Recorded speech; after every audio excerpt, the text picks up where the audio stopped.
Hai, Assalamualaikum warahmatullahi wabarakatuh. InsyaAllah di video ini kita akan kongsikan dan menyambung kembali bacaan kitab Asam Garam Rumah Tangga Nabi SAW.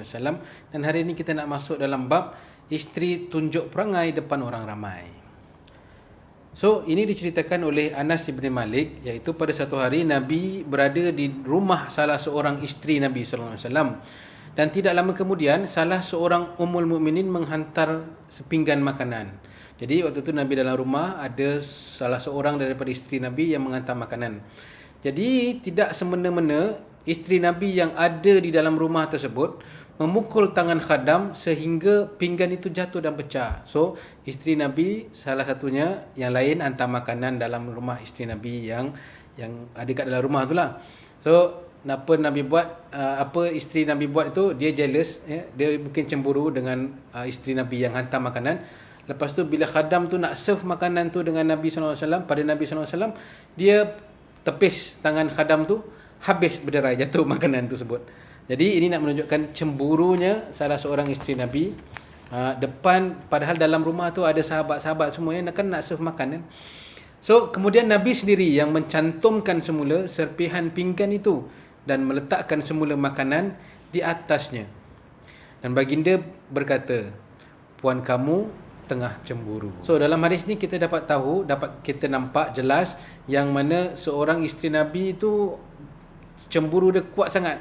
Begitulah. Dan Nabi bukan, dalam hadis ni nampak macam Nabi lemah, tapi bahkan Nabi tak lemah sebenarnya. Dan kita perlu ingat, kita bacaan hadis-hadis ni bukan untuk nak memperlekehkan Nabi, bahkan untuk nak ambil pengajaran daripada apa yang terjadi pada zaman Nabi SAW dan bagaimana Nabi mengatasinya.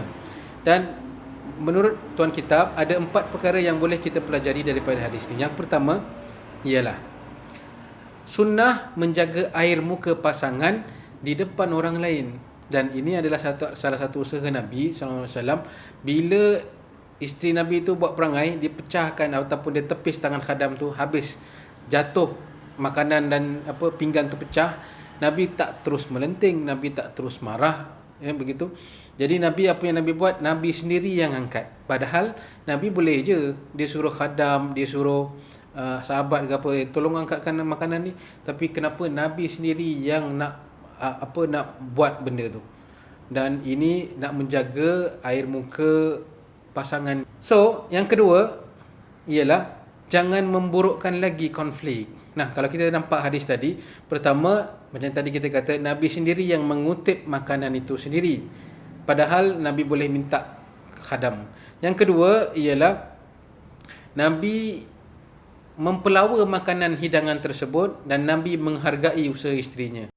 Nabi menggantikan pinggan yang rosak dengan yang baik, dan maka tindakan Nabi ini menutup ruang isteri Nabi yang menghantar makanan untuk tidak puas hati. Jadi nampak Nabi punya cara, dia tutup ruang-ruang yang boleh mendatangkan lagi kemarahan kepada isteri.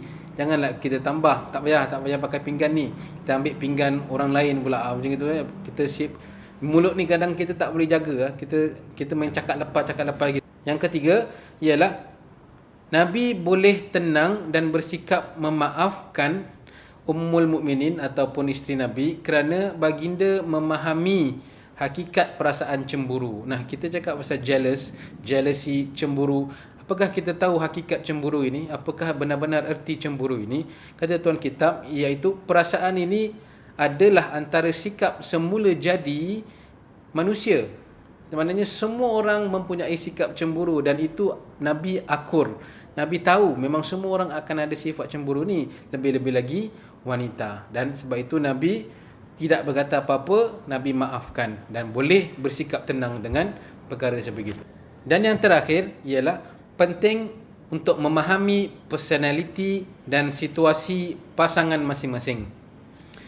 Semua pasangan, saya yakin, boleh menerima kebaikan pasangan masing-masing. Contohnya, suami saya handsome, suami saya ada duit, ataupun isteri saya cantik, isteri saya ada wang, boleh berdikari, boleh buat macam-macam lah, boleh masak ini, boleh macam itu. Senang untuk kita memperoleh ataupun kita menerima kebaikan pasangan masing-masing. Tapi tidak semua orang yang boleh menerima dan memahami keburukan pasangan masing-masing.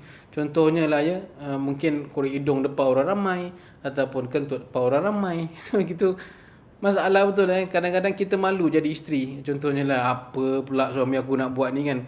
Tapi adakah kita boleh terima perkara tersebut? Susah untuk kita terima. Sebab itu bila tidak ada penerimaan tentang keburukan pasangan masing-masing dan memahami personality beliau, jadi begitulah datangnya konflik yang akan berpanjangan.